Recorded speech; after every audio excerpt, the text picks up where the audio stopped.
கண்டவர் இங்கே குறைவு கண்டு அறிந்தவன் ஓர் தலைவன்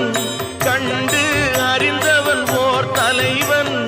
யாவும் அருள்வான் நம் இறைவன் இறைவா